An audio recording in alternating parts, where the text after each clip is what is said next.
সকাল সকাল বেরিয়ে গেছি, সকাল তো না ভোরবেলা, টাইগার হিলের উদ্দেশ্যে। গাড়ি বুকিং হয়ে গেছে, পুরো দার্জিলিং আজকে একদিনে ঘুরিয়ে দেবে। এই দেখো ক্রিসমাসের জন্য কি সুন্দর স্পেশাল। সবাইকে অনেক অনেক ওয়েলকাম আমার চ্যানেল নিচে ডানাতে। দেখতে পাচ্ছ ভোরবেলা আমরা বেরিয়ে পড়েছি টাইগার হিল দেখার জন্য। ভোর তখন 4টে বাজে। তো গাড়ি বলে দিয়েছে যে তাড়াতাড়ি চলে আসো তোমরা, আমি নিচে ওয়েট করছি। তো আমরা যেহেতু মল রোডে হোটেলটা নিয়েছিলাম, তো ওখানে গাড়িটা না যায় না মল রোডের ঠিক নিচেই গাড়িটা এলো। এই যে আমরা উঠে এখন যাচ্ছি। দেখতে পাচ্ছ কত ভিড়, মানে আমরা একদম পিক সিজনে গেছি, তো ওই জন্য এতটা ভিড়।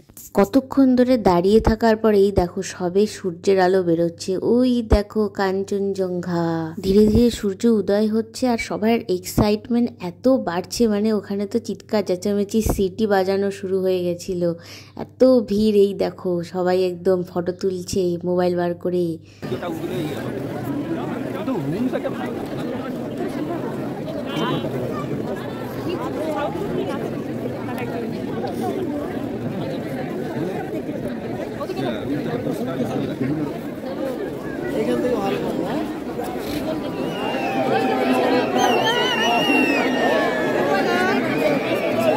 এবার দেখো একদম পুরোপুরি সূর্য উঠে গেছে, কি দারুণ লাগছে কাঞ্চনজঙ্ঘা, মানে একদম স্বপ্ন পূরণ।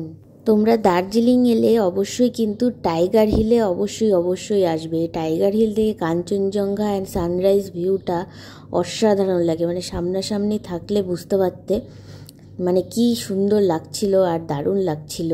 টাইগার হিলে আসতে গেলে অনেক ভোর ভোর উঠতে হয়, তো তাই অনেকেই না ঘুম থেকে উঠতে পারে না আর মিস করে যায়, আর এত সুন্দর দৃশ্যও তাদের দেখা হয় না। তা আমি বলবো একটু কষ্ট করে একটা দিন ঘুম থেকে উঠে তোমরা কিন্তু অবশ্যই ভিজিট করবে।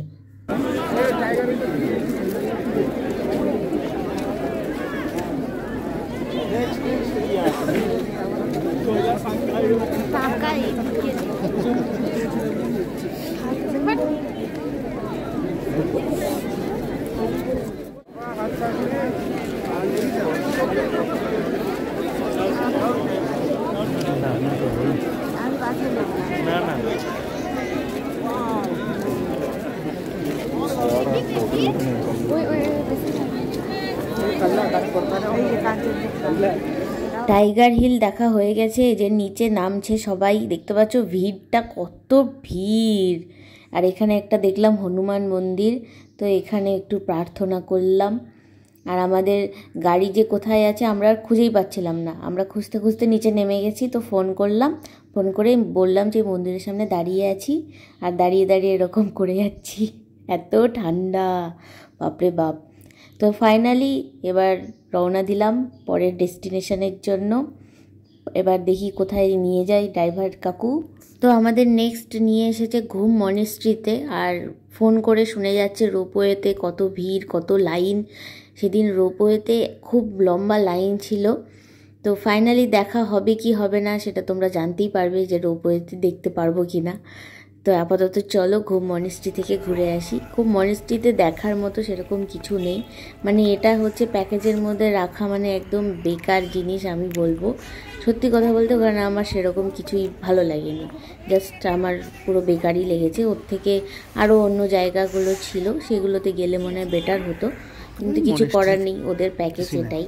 ওই প্যাকেজটা নিলে আবার আরেক দিন বুক করতে হতো, তো আমাদের একদিনের যেহেতু বুকিং ছিল তো আমরা আর করিনি। তো এই দেখো মনেস্ট্রিতে এসি, এখানে বিভিন্ন জিনিসপত্র রয়েছে, তার ভেতরে হচ্ছে বুদ্ধদেব রয়েছে, এই সবই, আর কিচ্ছু নেই। ঘুম মনেস্ট্রিতে কোনো টিকিট লাগেনি, কিন্তু টাইগার হিল থেকে নামার সময় ওখানে মাঝ রাস্তায় কিসের জন্য একটা টিকিট কেটেছিল, সেটা আমার এখন মনে পড়ছে না, পরে আমি ভিডিও শেষে তোমাদের সাথে শেয়ার করে দেবো। আর কোথায় কত টিকিট লাগছে, কোথায় টিকিট লাগছে না, সেগুলো তোমাদের সাথে শেয়ার করব। নেক্সট চলে এসেছি বাতাসিয়া লুপে। আমার বাতাসিয়া লুপ দারুণ লেগেছে, অসাধারণ লেগেছে। এখানে ঢুকতে এন্ট্রি ফি নিয়েছিল 50 টাকা পার হেড, মানে দুজনের 100 টাকা। আর এখানে সমস্ত টয় ট্রেনগুলো দাঁড়ায় আর সবাই বাতাসিয়া লুপটা ঘোরে, মানে দারুণ লাগে দেখতে, অসাধারণ।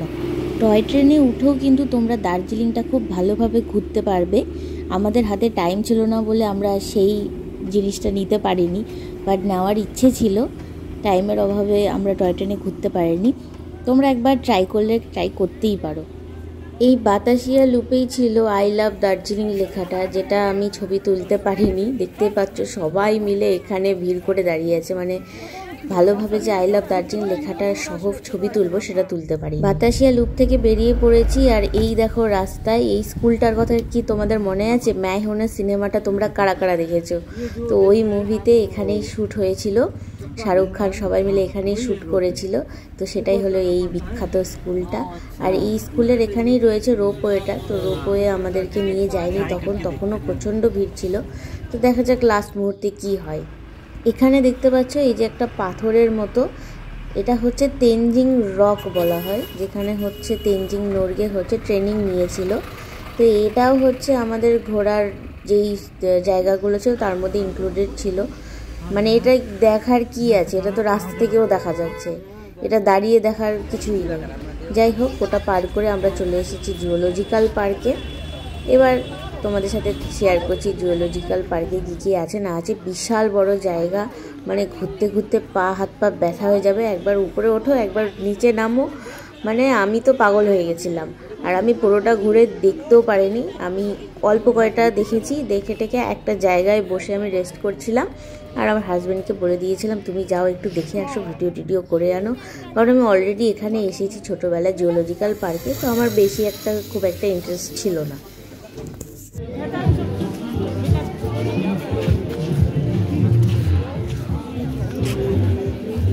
জুওলজিক্যাল পার্কে এসেও তোমরা অনেক কিছু অ্যাক্টিভিটিস করতে পারবে। এই দেখো বাচ্চাগুলো কিভাবে যাচ্ছে, আমার তো দেখেই ভয় লাগছিল।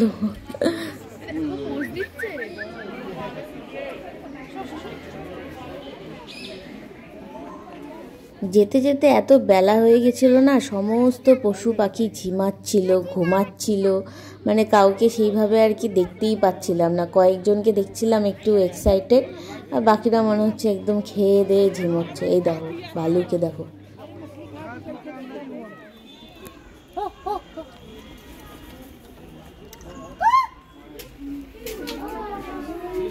সারা দিন ধরে ঘুরে চলেছি গাড়িতে করে, এত ভিড় রাস্তায়, এত জ্যাম, সবাই মিলে ঘুরতে বেরিয়েছে, মানে পিক সিজন টাইম। রোপওয়ে মানে এত ভিড়, লাস্ট মুহূর্তে গেছিলাম রোপওয়েতে, বলছে বন্ধ হয়ে গেছে, আর কাউকে টিকিট দেওয়া হবে না। তো চলে এসেছি আজকের দিনের লাস্টে। এই দেখো পিস পাগোড়া অ্যান্ড জাপানিজ টেম্পল, একদম দেখতে পাচ্ছ সূর্য ডুবুডুবু করছে, একটু বাদেই সন্ধ্যা লাগবে। আর ঠান্ডা তো মারাত্মক লাগছিল, মনে হচ্ছিল কখন ঘরে যাব, একটু চা খাবো, মানে আর ভালো লাগছিল না ঠান্ডাটা। দিনের বেলাটা সারাদিন খুব ভালো লেগেছিল, খুব এক্সাইটেড ছিলাম। তো লাস্টে পিস পাগোড়াটা আমার খুবই সুন্দর লেগেছে, মানে এত সুন্দর, এত স্নিগ্ধ, মানে পরিবেশটাই খুব সুন্দর। আমাদের আজকের দিনের সারা দিনের যে ঘুরলাম, পুরো ট্যুর প্যাকেজটা ছিল 5,000 টাকা। আমরা দুজনেই ছিলাম, পার্সোনাল একটা ছোট গাড়ি ছিল সেটা বুক করেছিলাম। তো 5,000 টাকা নিয়েছিল সেই ট্রাভেল এজেন্সিটা। রোপওয়ে আমরা দেখতে পারিনি বলে ড্রাইভার কাকু নিজে থেকেই কিছু জায়গা আমাদের এক্সট্রা দেখিয়ে দিয়েছিল, যেখান থেকে কাঞ্চনজঙ্ঘা ভিউ, টি গার্ডেন এগুলো খুব ভালোভাবে আসে। ও হ্যাঁ, আমরা টি গার্ডেনেও প্রচুর ঘুরেছি, প্রচুর ভিডিওস করেছি, তোমরা আমার শর্টসে দেখতে পারবে। এই টি গার্ডেনে তো চা পাতায় হাত দেওয়া যায় না, পাতা ছিঁড়তে দেয় না, কিন্তু ওপরে হচ্ছে প্রচুর টি স্টল রয়েছে, যেখানে তোমরা একদম জেনুইন দার্জিলিং টি পাবে বিভিন্ন রকমের। তা আমরাও নিয়েছিলাম কিছু প্যাকেট। টি গার্ডেনে তো ওখানকার ড্রেস পরে আমি ভিডিও বানাচ্ছিলাম। তো একটা মজার কথা, ওখানে যারা হচ্ছে ড্রেস পরিয়ে দিচ্ছিলেন আমাকে, তো তারা বলছিলেন আপ তো यही के लगते हो। মানে এটা কথা শুনে আমার যা হাসি পেয়েছিল। তোমরা বলো তো, আমি কি সত্যি দার্জিলিং গার্লের মতন দেখতে? অনেকে বলে যে আমি নাকি ওখানকার মতনই দেখতে। তো আমি বললাম আমার যেহেতু জন্ম কোচবিহারে এবং আমার মা কোচবিহারেরই হয়, তো তাই কিছুটা হয়তো চলে এসেছে ওখানকার মতো। তো এই আর কি হাসাহাসি চলছিল। দার্জিলিং মোটামুটি ঘুরে নেওয়ার পর আমাদের হাতে একটা দিন সময় ছিল। তো আমরা ভাবলাম যে আজকে হচ্ছে রোপওয়ে যেতে হবে, যেই করেই হোক। তো যেমন কথা তেমন কাজ, চলে এলাম রোপওয়েতে। দেখতে পাচ্ছ রোপওয়ের লাইন, ওরে বাবারে, আজকেও তো বিশাল লাইন। তো এই ভাবতে ভাবতে আমরা দাঁড়িয়ে পড়লাম, যাক আজকে সারা দিন ফাঁকা আছি, রোপওয়ে আমরা দেখেই ছাড়বো। কারণ আমরা আগেরবার সিকিমে গেছিলাম, সেখানেও রোপওয়েতে ওঠা হয়নি। তো এবার আর কি একদম ঠান নিয়েছি যে রোপওয়েতে উঠেই ছাড়বো। সকাল থেকে লাইনে দাঁড়িয়ে দাঁড়িয়ে কতবার যে মোমো খেয়েছি, মানে চিন্তা ভাবনার বাইরে। মোমো খাচ্ছি আর লাইনে দাঁড়াচ্ছি, আর লাইন টুকটুক করে এগোচ্ছে। তো ফাইনালি টিকিট কেটে আমরা ভেতরে চলে গেছি। যেই চলে গেছি টিকিট কেটে ভেতরে, অমনি শান্তি যে না, এবার আজকে হচ্ছে রোপওয়েতে ওঠা। রোপওয়েতে আমাদের দুজনের টিকিট প্রাইস পড়েছিল 520, অ্যান্ড আমরা রোপওয়েতে এসেছি নর্মাল গাড়ি করে, মানে কোনো রকম ট্রাভেল এজেন্সি ছাড়া। আমরা মল রোডে ছিলাম, তো মল রোড থেকে খুবই কাছে, চাইলে কেউ হেঁটে হেঁটেও যেতে পারে, হেঁটে হেঁটে বহুত টাইম লাগবে।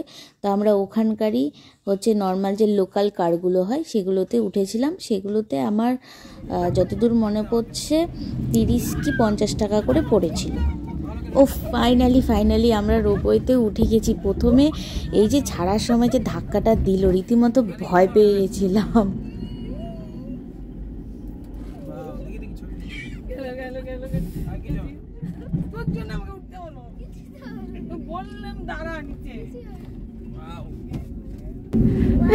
ভয় লাগছে,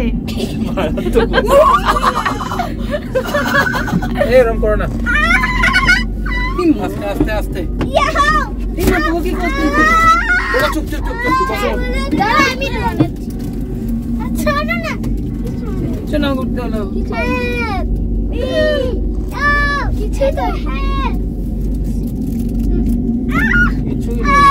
বাবা, লাফাবি না, লাফাতে নেই বাবা।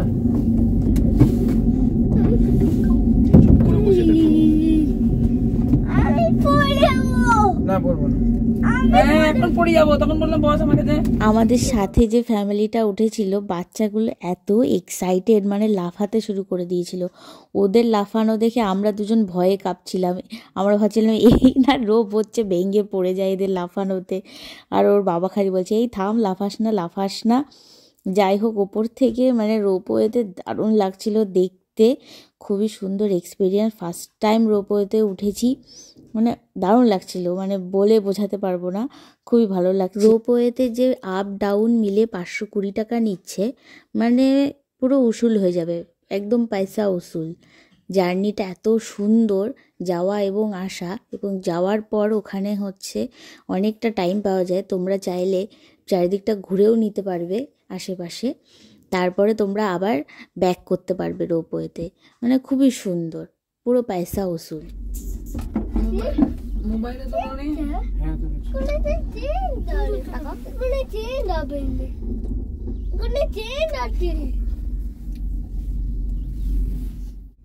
উপর থেকে চা বাগানগুলো কি সুন্দর লাগছে না? উফ বাবা, দারুণ লাগছে, দারুণ। আমাদের কি ফিলিংস, মানে দার্জিলিংয়ে আসার পর আমাদের সাথে যে ঘটনাটা ঘটেছে, তোমরা যারা জানো না, আমি ভিডিওর লিঙ্ক দিয়ে দেবো, সেখানে দেখে নিতে পারো। মানে দার্জিলিংয়ে ঢোকার পর যে ওরকম একটা খারাপ এক্সপিরিয়েন্স হবে সেটা তো ভাবিনি, কিন্তু লাস্টে যে অভিজ্ঞতাটা আমাদের হচ্ছে, মানে সেটা আর কি বলবো, মানে বলে না যার শেষ ভালো তার সব ভালো, এটাই। মানে দার্জিলিংয়ের পুরো জার্নিটা আমাদের খুবই ভালো কেটেছে, পুরো ট্যুরটা। ওই দেখো চলে এলাম রোপওয়ের আরেক প্রান্তে, শেষ। এবার হচ্ছে ব্যাক করব, নেমে হচ্ছে একটু ঘুরে টুরে তারপরে আবার ব্যাক।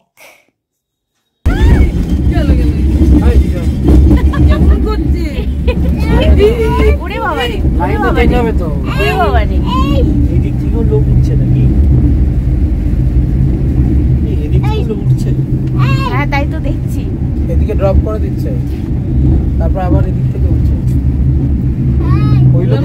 এদিকে নামিয়ে দেবে আবার এদিক থেকে আমাদের এখানে নামাবে। এই যে হ্যাঁ বললাম না, এটা একদম। রোপওয়ে ঘুরে চলে এলাম একদম শেষবারের মতন মল রোডে একটু ঘুরতে। তার আগে আমরা হচ্ছে গেছিলাম একটু মহাকাল মন্দিরে, যেটা মল রোডের একদম কাছেই। তো সেই মহাকাল মন্দিরে উঠতে উঠতে আমাদের তো মানে হালাত আবার খারাপ হয়ে গেছে। জয় ভোলেনাথ। এখন এতটা উঠতে পারছি।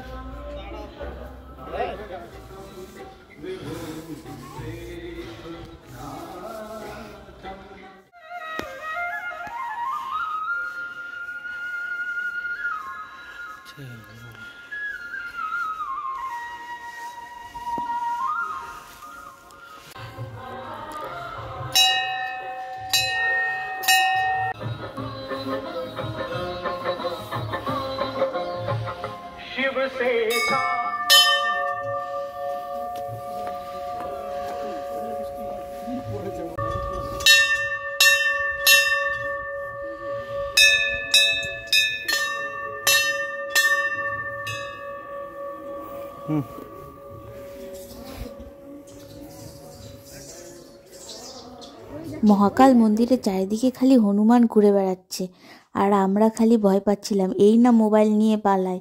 একে তো অন্ধকার, খুঁজেই পাওয়া যাবে না মোবাইল নিয়ে পালালে। মহাকাল মন্দিরে ঘুরে প্রার্থনা করে চলে এলাম আবার মল রোডে। এবার হচ্ছে হোটেলে গিয়ে রেস্ট করে পরের দিন সকাল সকাল বেরিয়ে যেতে হবে।